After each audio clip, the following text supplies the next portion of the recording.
रक्त के अंतिम कतरे में भी भारत जिंदाबाद था। माननीय अधिष्ठाता महोदय, मैं आपका आभार व्यक्त करना चाहूँगी कि आपने मुझे वंदे मातरम पे हो रही चर्चा में भाग लेने का अवसर दिया।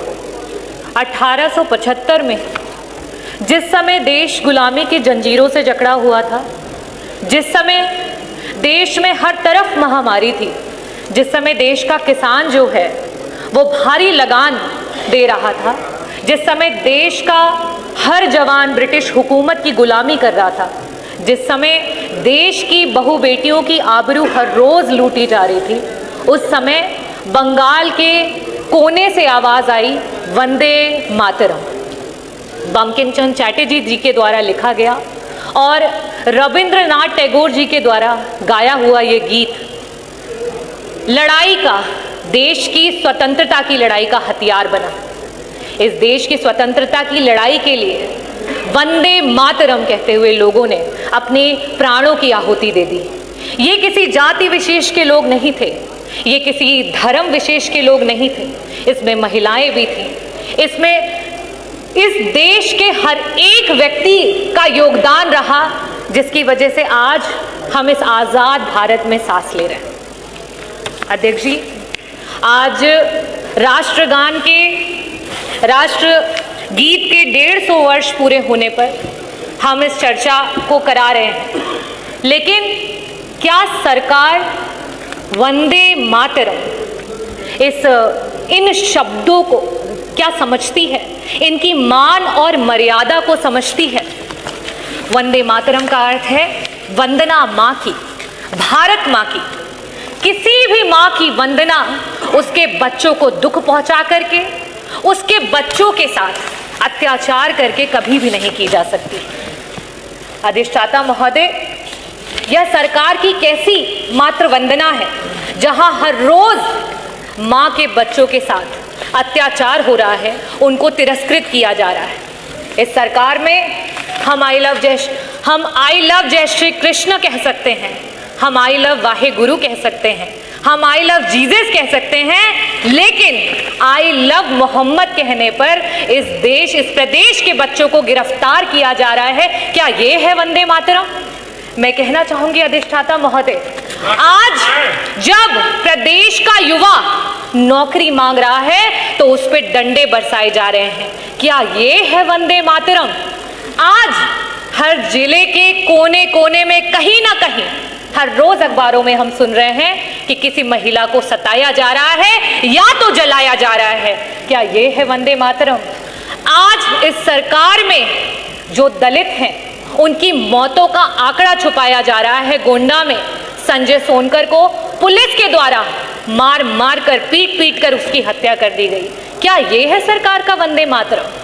जब बाहुबलियों की बात आती है तो उनको संरक्षण, और जब एक पीडीए की बात आती है तो उसका भक्षण। क्या ये है वंदे मातरम? जब हम बात करते हैं एक आम आदमी की तो वो महंगाई की मार में चलता चला जा रहा है। क्या ये है वंदे मातरम? आज माननीय मंत्री जी नहीं है, स्वास्थ्य मंत्री जी, पता नहीं क्यों वो नाराज हो जाते हैं जब भी स्वास्थ्य की बात होती है। लेकिन जब अभी कुछ दिन पहले इसी सदन के कैबिनेट मिनिस्टर, जब उनको हार्ट अटैक आया और सरकारी अस्पतालों के इस प्रदेश के उप मुख्यमंत्री, स्वास्थ्य मंत्री और कैबिनेट मंत्री दर दर की ठोकरें खा रहे थे और आपका जो विभाग है वो गिड़गिड़ा रहा था इलाज के लिए, और समाजवादियों के द्वारा बनाए गए मेदांता में जाकर के उनका इलाज हो पाया। आज स्वास्थ्य का ये हाल है उत्तर प्रदेश में। क्या ये है वंदे मातरम? आपके पास तो तब भी इलाज का एक रास्ता था उन गरीबों के लिए। सोचिए, आज बहुत बड़ी बड़ी बातें कर रहे थे कि मुख्यमंत्री विवेकाधीन कोष से 1300,000 करोड़ का फंड जो है वो लोगों को मदद के लिए आया, लेकिन आज भी 5 लाख लोग प्रदेश में हार्ट अटैक से और 2.5 लाख लोग कैंसर से प्रतिदिन मरते जा रहे हैं। ना उन्हें इलाज मिल रहा है, ना उनको दवाइयां मिल रही हैं। क्या ये है वंदे मातरम? मैं अध्यक्ष जी ये पूछना चाहती हूं कि ये सरकार जो बार बार बताती है कि आप वंदे मातरम को नहीं पूछते हो, वंदे मातरम नहीं बोलते हो? क्या सिर्फ मुंह से बोलना है वंदे मातरम? वंदे मातरम का असली इम्तिहान तो धरातल पर होता है, और धरातल पर उस माँ के बच्चों के साथ हर रोज अत्याचार हो रहा है, हर रोज वो पीड़ा सह रहा है। क्या ये है आपका वंदे मातरम? आदरणीय अध्यक्ष जी, मैं ये कहना चाहूंगी कि हमारे पुरखों ने, हमारे पूर्वजों ने, वो किसी एक जाति और धर्म के नहीं रहे। उन्होंने हंसते हंसते कफन को चूम लिया, फंदे को चूम लिया, तब हमें आजादी मिली है। और मैं चाहूंगी कि यहाँ सदन में बैठा हुआ प्रत्येक व्यक्ति उनके बलिदानों को याद करे और असली वंदे मातरम को ये सरकार धरातल पर लेकर के आए। मैं पुष्प तो नहीं अर्पित कर सकती, लेकिन मैं शब्द चढ़ाती हूँ। हिंद जिनकी जान था, मैं शब्द चढ़ाती हूँ। हिंद जिनकी जान था, नाम हिंदुस्तानी जिनका मजहब हिंदुस्तान था। राजनीति से नहीं कमाई पैसों से, सौदा लहू के मोल हुआ था भगत सिंह के जैसों से। माओं ने गोली खाई थी। आप बात कर रहे हैं माँ की, जिस आजाद भारत में हम हैं, माओं ने गोली खाई थी, बेटे फंदों पर लटके थे। आजादी की डोली जो आज हम आजादी की डोली कुर्बानी के कंधों पर, बदन पर बंधी थी जंजीरें, दिल मगर आजाद था। रक्त के अंतिम कतरे में भी भारत जिंदाबाद था। भारत जिंदाबाद है और भारत जिंदाबाद रहेगा, क्योंकि रविन्द्रनाथ टैगोर जी ने इस गीत को गाया, और उन्हीं के द्वारा गाया हुआ एक और गीत है, एकला चलो रे।